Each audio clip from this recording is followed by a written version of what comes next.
live, Oh, we live. And then I have that thing where I have to check the other tab, where I have to be like, are we really live? And I think probably that joke's gotten old with people. I don't think people are charmed anymore by me doing that repeatedly at the start of every stream, but I still have to do it. I'm not live till You're better safe than sorry, right? What happens right? if you just stream for like an hour and then LinkedIn's like, nope, didn't see you. It's too much. It's too much stress. I gotta know. I gotta know. Also, yeah, it does say waiting for broadcast. It still says waiting for broadcast. It's usually like 30 seconds. It's like, yep, there we go. Look at that. We are live, folks. Hey, everyone. This is the Courier team, and this is our first of hopefully of many LinkedIn Live broadcasts. We're going to talk about some development news, some cloud development news, and other stuff that our SaaS developers like to know about. Let's go around in a circle, as the Brits say, clockwise. And I'll start by introducing myself. I'm Nočnica. I work in DevRel for Courier. What else? You can find me on Twitter at Serverless Mom. I usually work in like serverless and containerized workloads, but now I'm here at Courier talking about software to human communication. And yeah, let's go clockwise. Oh, see, now I'm going to get it right this time. I know which way this video is mirroring, so I'm going to point in the correct direction so that I will point to Shreya. Shreya, go ahead. Yes, I got it. Awesome. Hello, everyone. I'm Shreya. I'm also a DevRel at Courier. I didn't prepare an introduction, so I'm not sure what else to say, but I'm just excited to be here. Oh, and you can find Shreya the Gray on the Twitter. Yes, nice. And then I'm gonna pass it along. Hi everyone, I'm Batasha, also known as V. I'm a software engineer at Courier. I just joined maybe like 2 weeks ago. I'm super excited to be here and to talk to all of you. So yeah, let's get into it. And V's big claim to fame is that they worked with my favorite person, who is Adam Larson over at Lacework, who I hopefully will have on the stream very soon.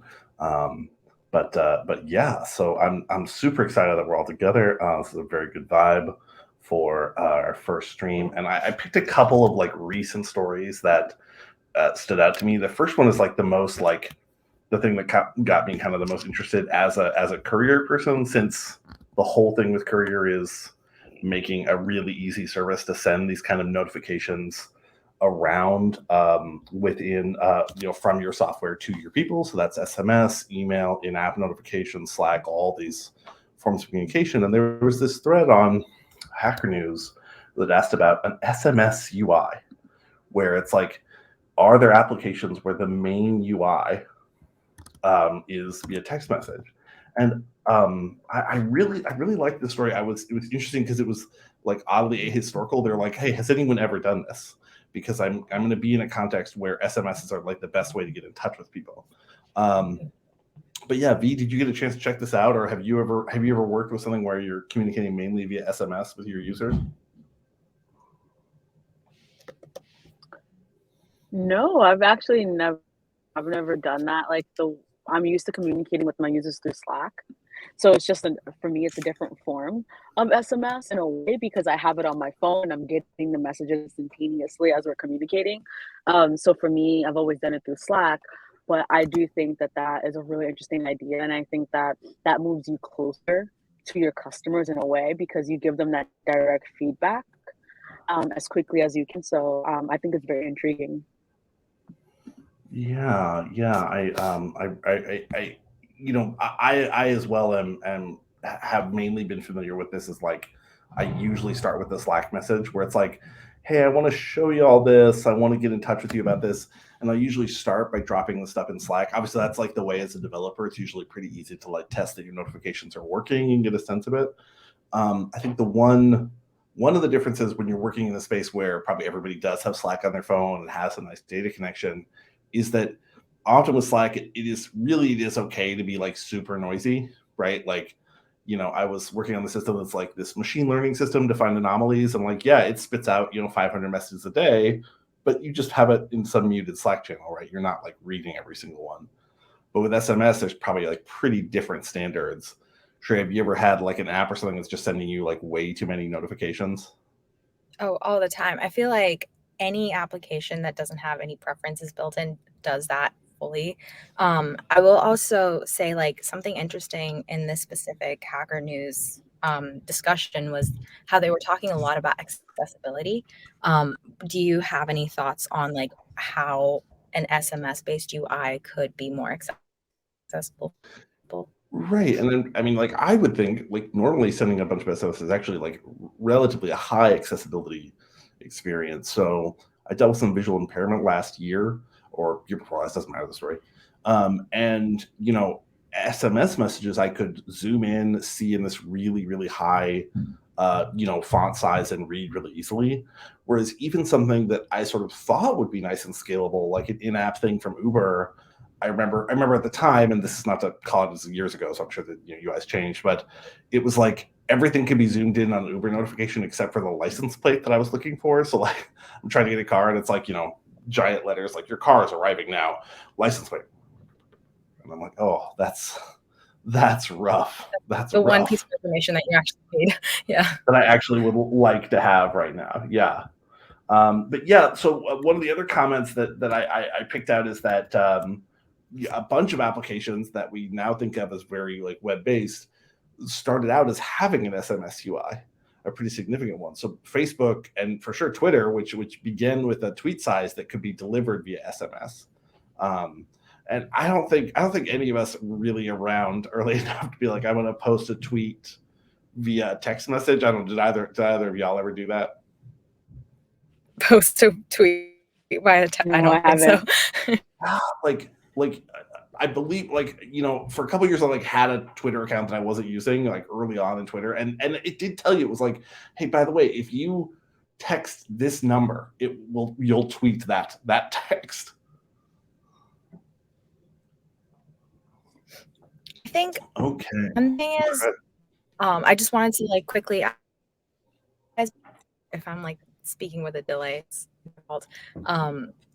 But I've seen a lot of people in the comments talk a little bit about their experience building applications with the SMS UI. And that's a place where I feel like Courier would be really valuable as well, because you could it's very easy to just get started and start building your application. And then in the future, if you decide to build your own notification system, you can easily, transfer your application into that. But if you just want to get started, you just want an API that does all of the actual notification management for you, that's what Courier essentially does, right? Yeah, and that is a pretty significant thing, is that a number of these people talked about the actual like real kind of headaches of doing this. And, you know, this kind of gets us to, you know, some experiences that we've all had that like weren't great. Either like SMS isn't available, or another notification channel we wanted isn't available, or notifications are kind of stuck in one channel where it's like, if you're getting the text messages, then you'll get notified of this, but not with push notifications, or vice versa. And yeah, this is a big selling point for Courier, right?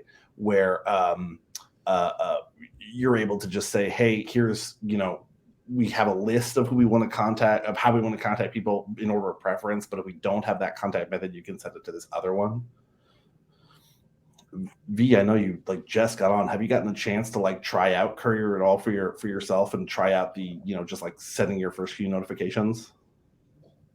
Yeah, absolutely. And it's actually, even though I just joined, it's really funny because prior to working at Courier, I was at Lacework, and then before Lacework, I was at Launch Darkly. When I was at Launch Darkly, I actually implemented some of our notifications for our approval system. So in doing that, we use Courier at Launch Darkly. So it wasn't my first time using the product, and I think Oh, that's that really cool. I the didn't realize product has that. That's grown and really, really evolved neat. so much. Mm-hmm. Yeah, I had, you know, not had a chance to use it like professionally beforehand, though I had implemented like push notifications myself, like back in the day. And oh boy, that was rough. Like it essentially became, at the time, like Apple push notifications became as its own like microservice that I had to maintain, where it was like stuff would change, there would be updates to the requirements, and then like our push notifications would inevitably break. And so like part of every rollout was I was looking and making sure that push was still working. That's actually really interesting. What has your experience been like going from user to actually building Courier, or like building on Courier now? Like, do you think your perspective is different to maybe even like engineers on our team? Yes, I think I think I think about things a little differently, and like in the sense that like there's so many things that I want to add to the product because I was like a first-hand user of the product.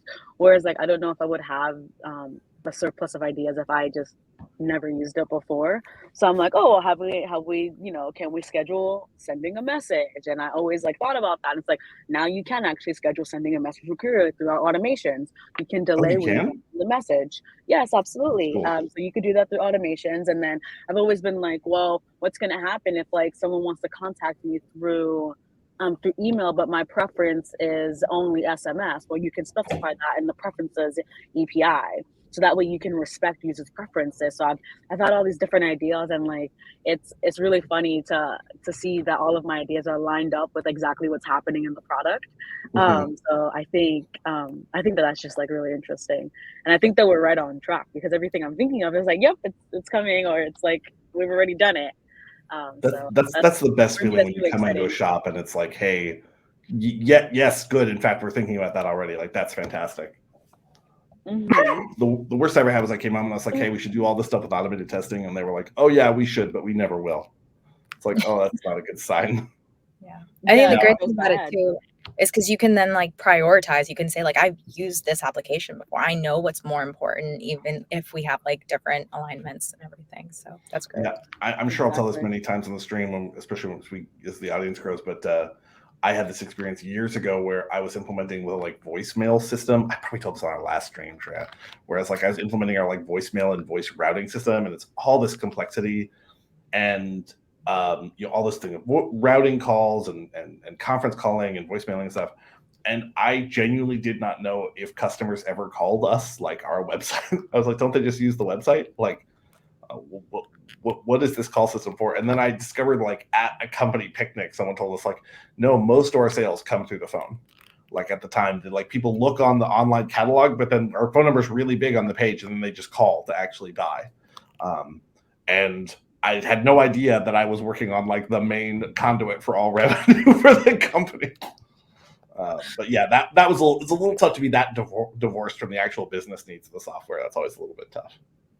That's crazy how you went from like actually building the phone system and then now you're working at Courier. Oh my God. Well, and this was like we were at the time we were using like the Twilio API to do like call routing, but everything else had to be built like ourselves. So like the idea of like route to this number, if you don't reach them, route this next number, people are going to set themselves available or not available. All of that we had to build ourselves. So when I was first explaining to me like Courier is like a service to like automate a bunch of these pieces to visors, I was like, oh God, that would have been such a relief.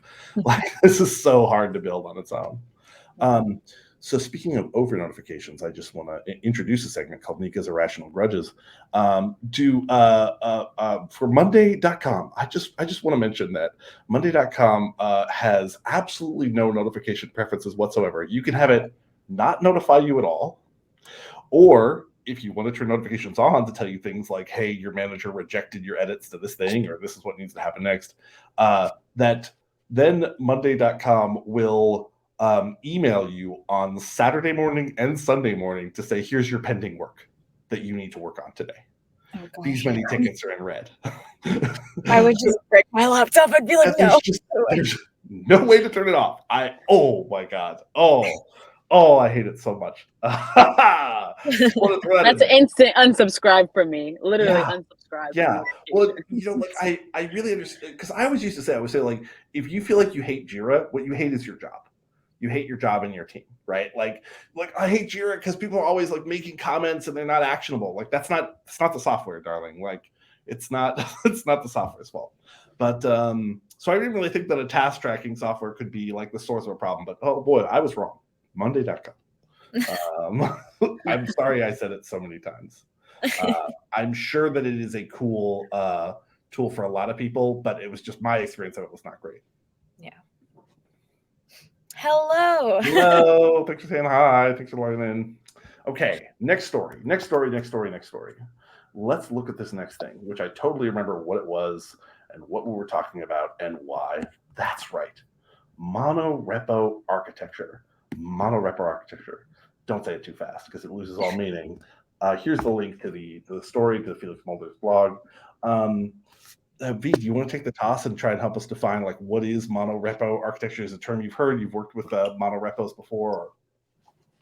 Yeah, so a monorepo is basically like a code base where you have all of your code in one repository.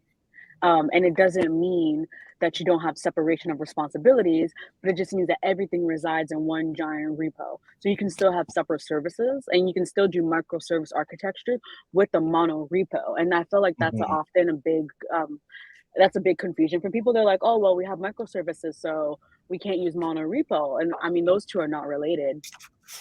It's more of like how you structure your code. So yeah, I have been at places where. Oh, sorry, go ahead. I was just going to say, I've been at places where we use monorepo, and I've been at other places where I literally, like, I won't say any names of my previous employers, but there's a place where I literally had cloned maybe like 20 repositories. Oh, wow. And it was just like so hard to manage.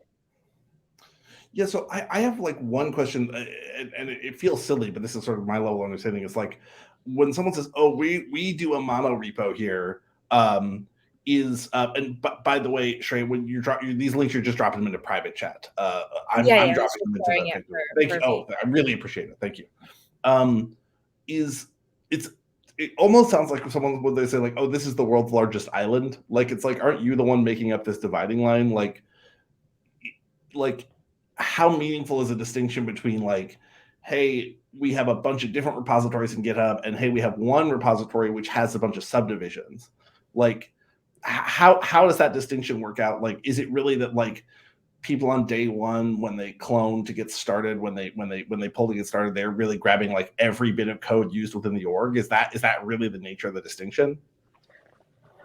I think the distinction for that would be you have a single source of truth.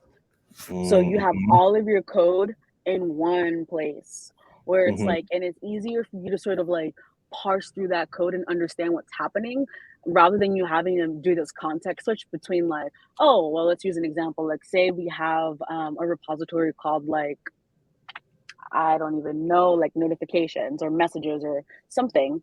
And then we know that, so we have like we have a notifications repository.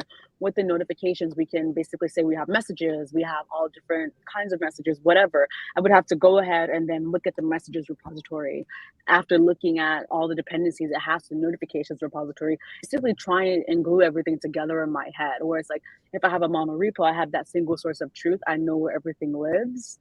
And it's easier for me to make sense of like all that's happening. Yeah. But that's a personal preference too. Yeah. I wanted to ask, like, doesn't that get complicated over time? Don't you reach a point where it's like you just keep adding, especially if your team is really large, you just keep adding and then eventually there's just, that's it. Like, how do you kind of, what's the word for it? How do you keep it sustainable? Well, just because you have a monorepo, like the monorepo is going to get big, but it doesn't mean that you don't have separation of responsibilities. So I would have a repository that is like a directory structure that would separate each one of my services inside of my monorepo. So anytime I'm adding a new service, it would just be like a new directory, and then that would have its own structure. And it all depends on like how you structure your code. Yeah, and I think one of the things that's mentioned in this article, the Felix Mulder article, is that some of the ways that complexity is like inevitable, like it takes a long time to build, or like someone else breaks some unrelated tests and now your build is failing. Like those are ones where probably it's not, and that's the title of the article, it's like monorepos done right, is that you really should be like building per target. So you should be able to do like testing and building like of the front end only. And so in that case, you would expect like, no, you should know why some tests on the like front end component broke. So it's all in one repository, but you still have some separation of like concerns.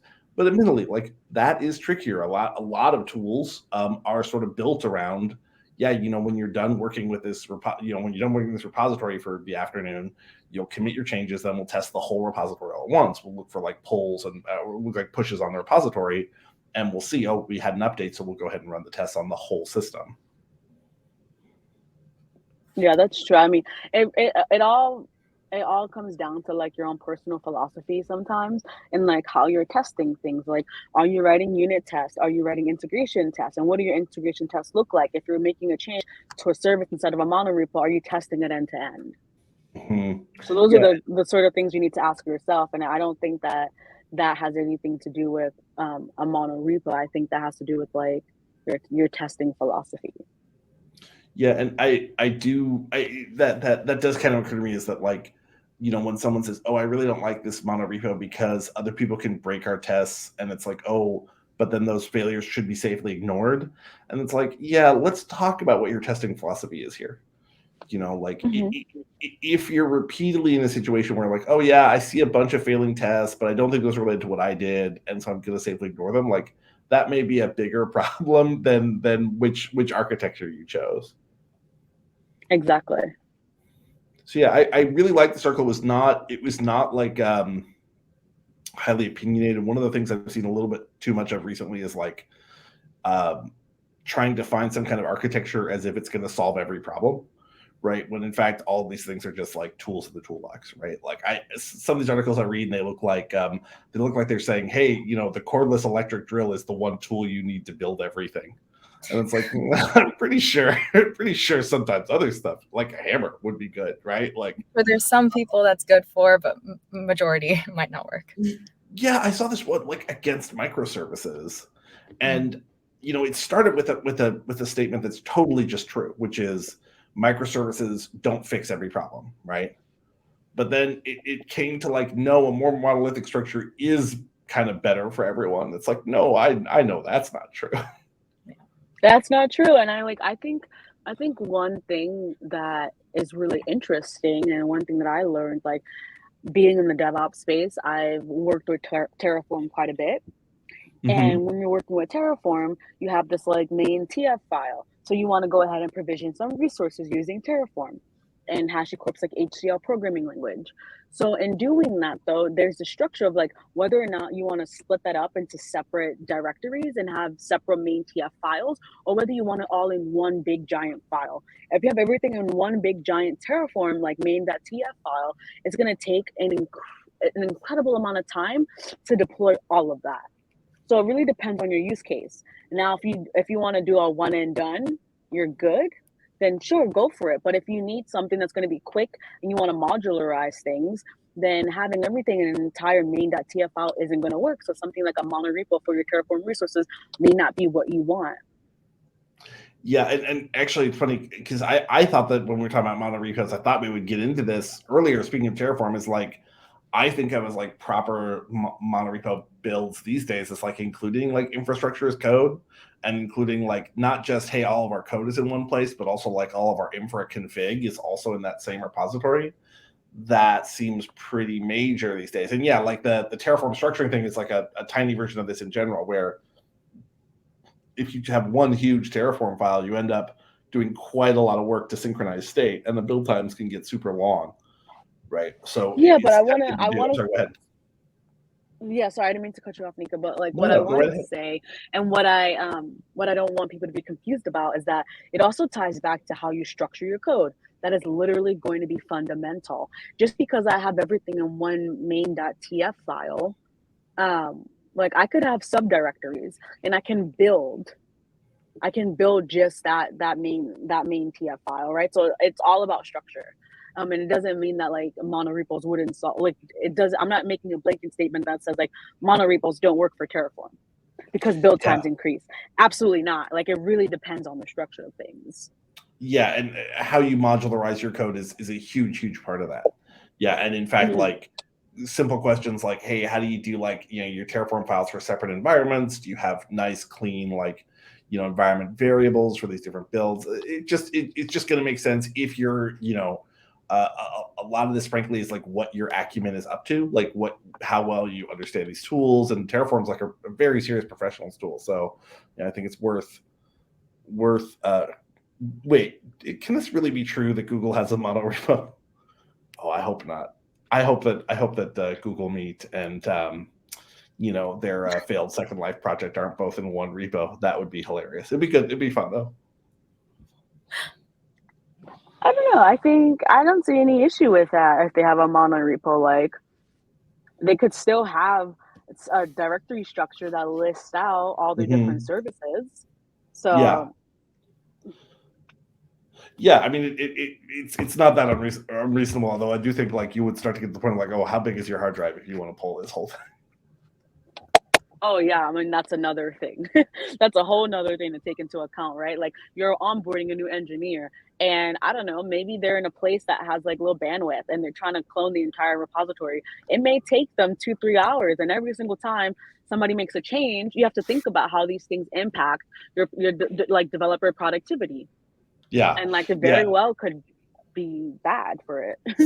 Some of the pressure like towards like a more, atomized system, right? Obviously, with microservices, but also maybe with saying, hey, I only want, you to grab these certain repositories is often like, the ramp up time, right? Is that, oh, it's easier because you're able to grab this stuff and start working with it right away. And you only have to understand this small component. And you generally do want to keep that. But I think when that gets really, really severe, when it's like, hey, you don't need to worry about any of this stuff, then you do get in a situation 6 weeks down the road where it's like, okay, I don't touch any of this, which means I really can't even ask like informed questions about it to try and get my own stuff working. Yeah, I agree with so Shreya, did you have anything on that? I didn't want to skip over you. We got subject 3 here next in the pipe, but yeah, just real quick, like I think it's adding to the point that you just made, but what about privacy? Like what if you have this monorepo that has a bunch of code and you don't want to share all of that code with every single person on your team, right? Like there might be cases of that. How do you deal with that? Is there a way to do it, or is it just to separate everything?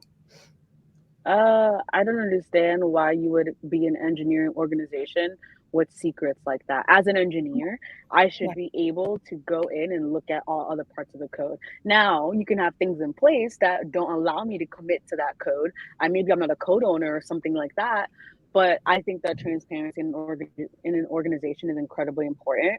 So I'm totally against the idea of hiding code from other engineers that you work with. Like it doesn't make sense.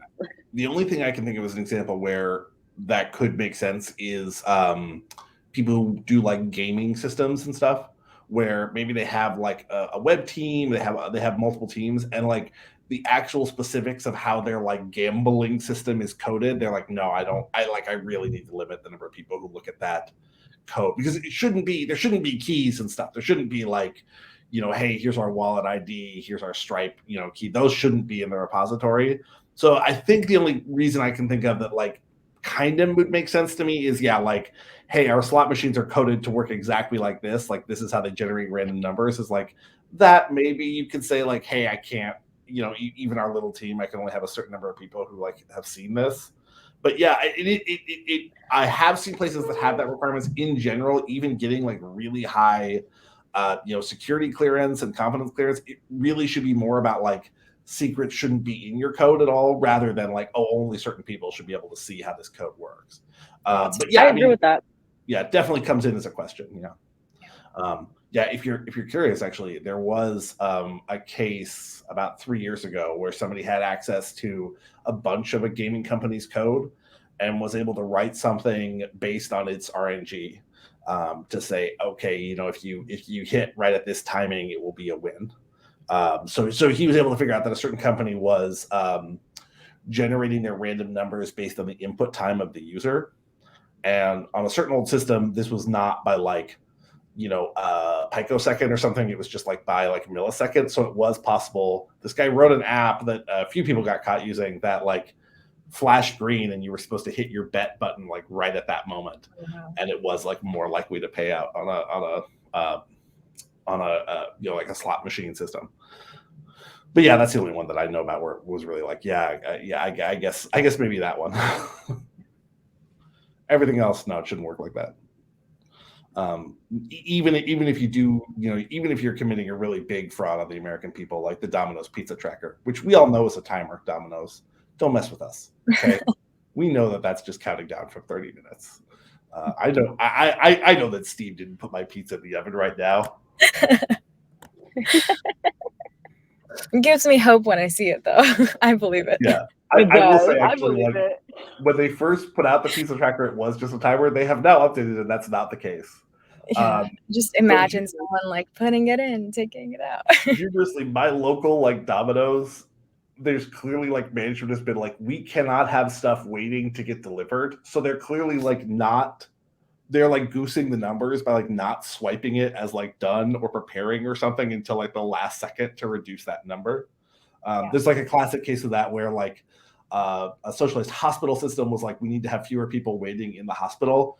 And it was so prioritized that they ended up just making patients wait in the ambulance to go into the hospital. And that's like, cool, wait times are reduced, while care was not improved. But yes, I genuinely believe that I'm experiencing a microscopic version of that with my local Domino's pizza, where they're like, well, the pizza tracker, will show that the pizza's just waiting for too long. So we have to like not check it off as done yet. It's funny that you bring that up because when I was in college, I actually worked at McDonald's for a few months. And one of the metrics that they looked at McDonald's was like how quickly the drive-through food gets done. So there was like a certain button that you would press when you're starting to prepare that meal. Yeah. And then we stopped pressing that button so that our drive-through times would get cut down so that it looked like we were overall functioning healthier as a business. But it was like a total hack. Yeah, no, I mean, I think that stuff is like pretty universally understood. I think it very often is about a really low level of trust in the employees that they don't have the sophistication to like goose these numbers, or maybe even thinking that there's like no way to goose this number because like a machine is measuring it. Yeah, but yeah, I'm pretty sure it is exactly the same where like the order starts and there's like a checking your order time and they like wait as long as possible to hit that button so that they can have the number go down. Which I frankly just love. I love like the strange behavior that it causes and like these things that are like I remember who the writer David Rakoff talked about how he worked doing like phone tech support, and every like third caller he just hung up on because the only thing you were judged on was how long did it take you to resolve each call. So he was he's like, according to these statistics, about a third of my callers, I solved their problem in 0.01 seconds, which really helped my average. I find that funny because I'm imagining like these companies, employees will just like have these like secret meetings where they're like, how can we do this? Like, what is the best way for us to get the best numbers? And instead of actually finding ways to incentivize people to do better, it's like, you're just like numbers all the way. Yeah.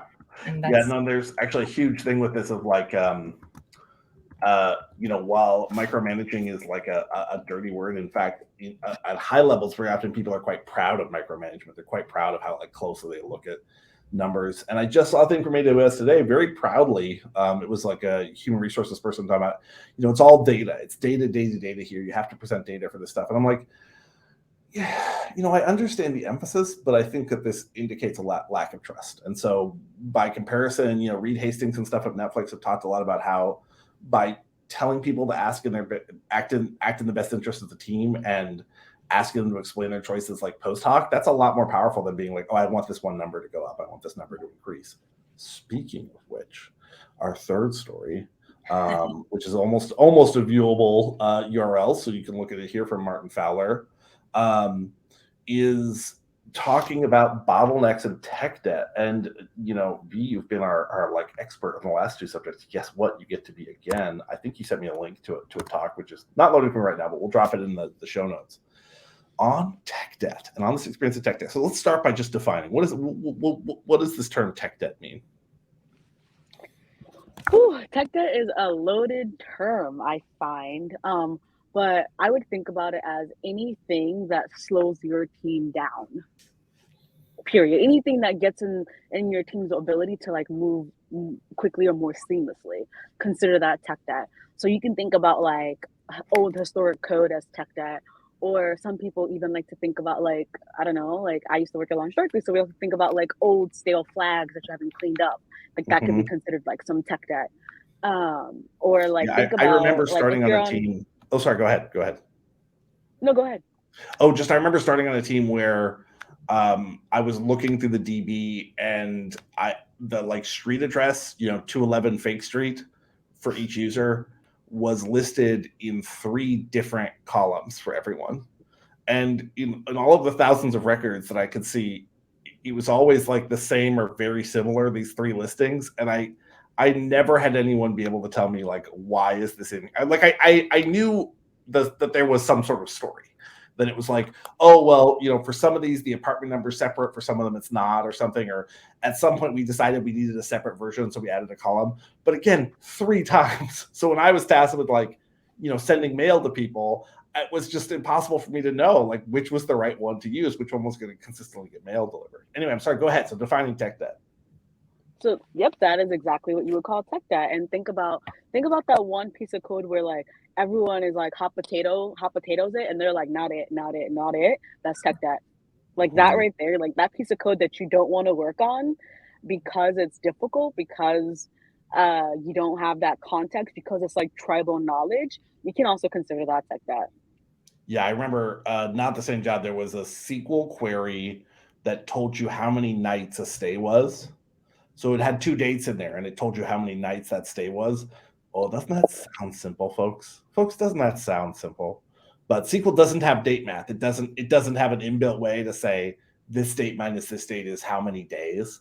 So it was like 300-400 lines of code written out as SQL that's like did this, and anytime someone wanted to touch it, we're like, oh no, thank you. We had to like update it for injection vulnerability. It was like, no, I don't want to touch this. That's the hot potato.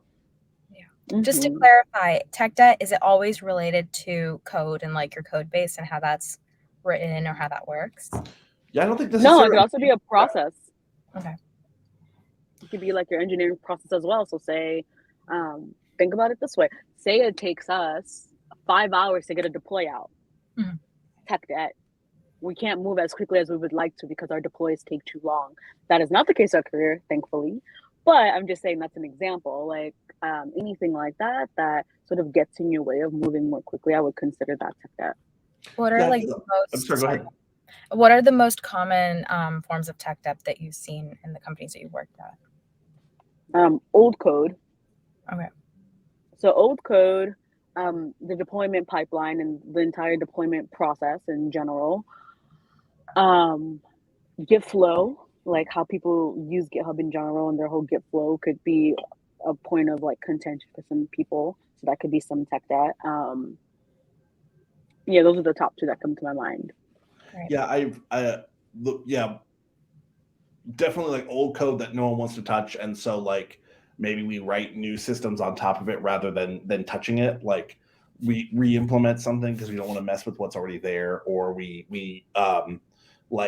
get this back in this version, and rather than updating it to change what version we get, we just write some translator for that to like get it into the format we actually want.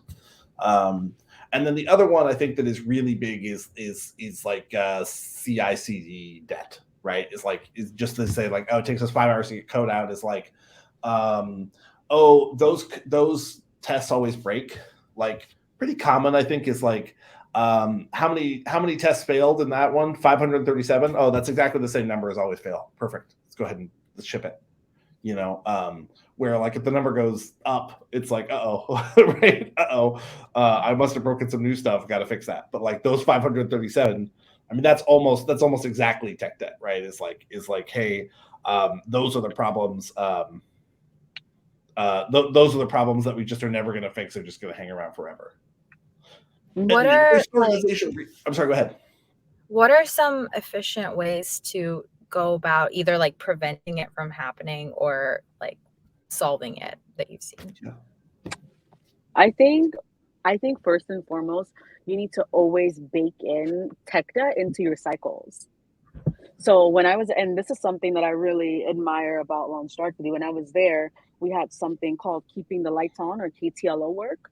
Where it's like we committed to an X percentage of like keeping the lights on work versus new feature work. So I think that it's really important for you to be deliberate about your tech debt. So, and also do things that give engineers opportunities and give them autonomy to go and address that. So we also, and like a Courier, we also have hackathons, right? So like maybe as a part of a hackathon, you want to go ahead and address this thing that you just haven't had time to go do. That's tackling tech debt. Or we also had something called Focus Week, which was like, it wasn't, so our hackathons at LaunchDarkly were like things that we wanted to prove out, like proof of concepts that we wanted to go into the product. And then we had this thing called Focus Week, where Focus Week was this time where like we spent a whole week addressing things that we never got the chance to do. And a lot of that time was focused on tech debt. So one of the things in Focus Week would be like upgrade Go to the latest version, or clean up stale flags, or do all of that, do all of these like tasks that maybe feel like mundane and tedious, but you know, it's going to improve the overall like quality of like coding. Get that done. So have these processes in place so that you can address that and give the engineers autonomy to do so. Because when I don't have space to go ahead and just say like, you know what, I'm really tired of like, I don't know, ES6, let's upgrade to ES7, or let's upgrade to a different version of Webpack. Like I want the space to go ahead and do that. And if you don't have a process for that, then some of those things just get put on the backlog. So you have to be really deliberate in addressing that during planning too. Yeah, And when we talk about tech debt, we almost are talking about those two impulses, right? One is the hackathon impulse to say, hey, I want to add a feature, right? I want to do some new feature, some new idea, right? And that's sort of, for a lot of us, that's our bread and butter. That's what we got to be doing all the time when we're engineering. But then there's the other side, which is, hey, I want the features we have to work better, or even just the really simple version. I want the next new feature to go out easier, right? Like I want to take it an hour to deploy, not 5 hours to deploy, right? Exactly. And bizarrely, I mean, I think it's just, or not bizarrely, but it is just part of the definition of this, that like, even if you get up in the morning and it takes you an extra half hour to make coffee because your coffee machine needs to be repaired, there can still be this thing of like, hey, it's going to take 4 hours to repair the coffee machine, and we're not going to have coffee, you know, for a few days as a result. You can end up spending that extra half hour every morning for like a year, right? And but you have to make it a priority. That's the thing. Like that's the main takeaway. Like you have to prioritize tech debt.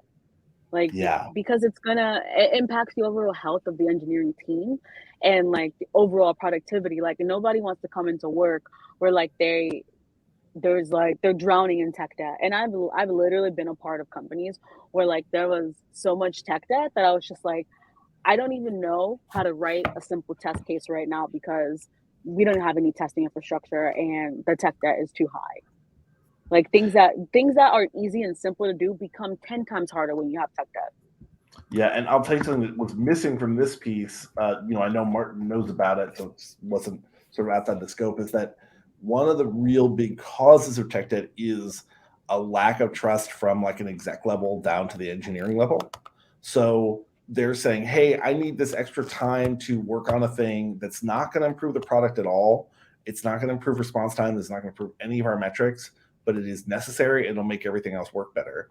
And when there is a really low level of trust, that becomes really hard to sell to executives, right? When they can see, hey, you're doing this many features a week or something, then it's like, great, we know we're doing good, right? When it's like, hey, we improved, we're now less SQL injection vulnerable, right? It's like, well, what changed? Nothing. How long did it take? This many weeks. Well, could it have taken half that time? I don't know, right? Like it does not, addressing tech debt does not pump these same metrics and same key metrics up to the exec level. And so if you don't have like a strong CTO and somebody who can really push to get that time, then you really do start to have trouble. And this is like, I can talk about solutions to this, but I'll tell you folks, I had someone looking at an internship with a large enterprise, and they're like, oh, should I go work there after I do the internship? And I'm like, no, you shouldn't work for one of these companies. You just work for a startup. It's a lot less annoying. Yeah, like startups, even though startups should be pumping out features, usually they also have a way easier time like trusting the engineers to be like, yeah, this is work we have to do now. Exactly. And I think like as long as you can articulate the benefit of addressing something, then I think that people should be on board, right? Like just because I'm not pumping out a new feature doesn't mean that I'm not increasing overall developer productivity, because maybe I'm cutting down our build pipeline now, our deployment process, or maybe I'm cutting down how long it takes for an engineer to be onboarded. Like that encompasses all things like tech debt. Yeah, and I think as long as you trust that, you know, your engineers are working with the best interest of your org at heart, then I think it makes sense. I think, you know, one of the reasons for there to be less trust in a larger org is that you get in the situation like I was, where I just don't even know what this feature is getting used for, right? Where at a startup, of course, I know what the business does and how it's sold and on all these pieces, right? And so it's much easier. I think sometimes with good reason, it's much easier to trust that an engineer in a 30-person company, kind of knows what the point of all this is, right? So when they say, hey, we need to be, whatever, SQL injection for, well, that's a security thing. So not a perfect example, right? We need to like generate this stuff more elegantly and more performatively. They have good reason to believe that that is the case, right?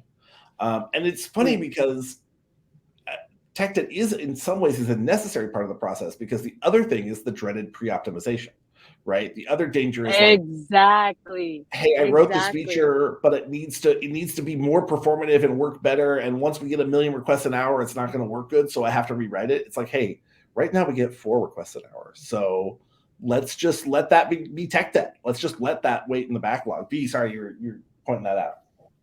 No, you literally just hit on something that I forgot to mention. So over engineering something, tech debt, literally, because when just keep it simple. Try and keep it simple, and don't try and optimize for problems that you have yet to see. Like, I want to see X amount of, I want our response time to be this or that or whatever. And it's like, how many people are hitting the API? Like, why do you need the response time to be this low? Or, you just have to think about your situation and where you're at as a company, rather than trying to over-engineer everything. Because if you try to over-engineer everything and over-architect it, then one, that code is going to be, it might not scale. It's going to be hard to maintain. It might not scale in terms of who else is going to be able to digest all of the things, and who else is going to be able to collaborate on it. So that's a point of it might not scale. And then in terms of maintenance, who's going to maintain that over engineered solution? And it's gonna turn into hot potato all over again. Some of the things that people think they're writing the most elegant, clever part of cleverest code can be over engineered, and it's still no one wants to touch it. One that I saw was I saw a bunch of work being done at one point on a team to do input sanitization, and I looked into who is using this tool, and it was our own tech support people. And I knew, because that was how I got my start in tech, was as a tech support person, that, hey, if you need someone to input a code exactly the right format, underscores instead of spaces or whatever it might be, that was fine. You could expect your tech support people to do that. And as long as it didn't break the system to put it to, if you had a single typo, you did not need a sophisticated input sanitization, checking 1 million times. It could just be oh, sorry, code not valid, and they could work it out. You didn't need some complex feedback system. Shreya, you've worked on hackathon projects and helped students, make portfolio projects. So how do you talk to them about, hey, don't over optimize in the beginning, just kind of write something that's working at the beginning? That's actually a really good point, because I feel like going in any type of project, especially if you have less experience, first instinct is what is the coolest thing I can do, right? And students often will just try to come up with the biggest idea and then get overwhelmed with the amount of work that is, or with the amount of new skills that they have to learn to get there. And then it just doesn't end up becoming a project. They'll see all these resources, and then it'll just be a project that's left over in their GitHub that never really got touched after. So I definitely agree that the first step is understanding instead of trying to build exactly what you envision, build the smallest aspect of it, and then build on something small until it gets bigger, which I think is probably also the same case in any startup, right? It doesn't have to be limited to hackathons. Another thing I wanted to add, this conversation. This conversation of tech debt is interesting, because we're talking about engineering teams, but it could be the same conversation for any type of team, right? Whether you're in HR, whether you're in marketing, whether you're in anything else. I remember I did an internship at an insurance company, and they were also engineers, but obviously they weren't programmers over there. And my project was to literally look at maps and look at buildings, and they did a lot of risk analysis. So look at buildings, see how tall they were. So I would go into Google Maps and try to estimate the height of these buildings, then throw it in a spreadsheet. And that just absolutely is the worst way of building something like that, right? Of trying to figure out hey, is your building going to get flooded in the next 5 years? Let me go look at Google Maps and tell you. I don't, you don't want to trust a company that does something like that. So definitely, this conversation is not limited to just programming or, tech companies like that. Yeah, process improvement is available everywhere, right? Yeah. And it is really true. the trust issue is there too. When you say, hey, I'm trying to write code that will automatically tell you the like elevation of every single building everywhere, right? There's still those 6 weeks or 6 months where you're like, yeah, I'm still working on that code. Well, it's like, no, just go look at the maps and write everything down in the spreadsheet, right? Like that would get, we went 6 months where we're not estimating the height of any buildings. Your productivity is zero for this, the time we're developing this code. So you have to have that trust and connection. And so if you go to an org large enough, that's usually going to be absent, right, when you come on, right? And no one's going to be that interested in saying, hey, I have a process improvement for you. Now, folks, I said we'd take 45 minutes, and we've taken like almost an hour doing this stream. It's been a good conversation, but I think we should wrap it up. We should leave people wanting more. But before we do that, V, I want to ask you, where do you want to be found? Oh, you can find me on the internet. You can find me on Twitter. Yeah. You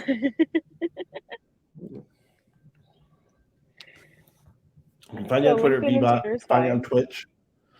You drop your. You can. We'll put V's Twitch link as well in the show notes. Oh, sorry. I think you're freezing up. Like I lost you for a sec. There, you're back. And Shreya, we appreciate you so much. Thank you for coming out for the show. Tell us, where on the internet do you want to be found? You can find me probably on any platform. I don't know how to do this on this username. So Twitter, Instagram, anything, Twitch, anything. Love it. You can find me either at serverless_mom or at serverlessmom on just about anything. You can definitely find me on Instagram. You can find me on TikTok, making goofy TikToks of that software. Thank you so much, everybody. We will be back next week, probably. And this has been fun. And thank you so much for watching Anonymous. Feel free to drop a comment. If you come and find me on Twitter at serverless_mom and you DM me the word spaghetti, I will get you some swag. Thank you so much and have a great week. Love it.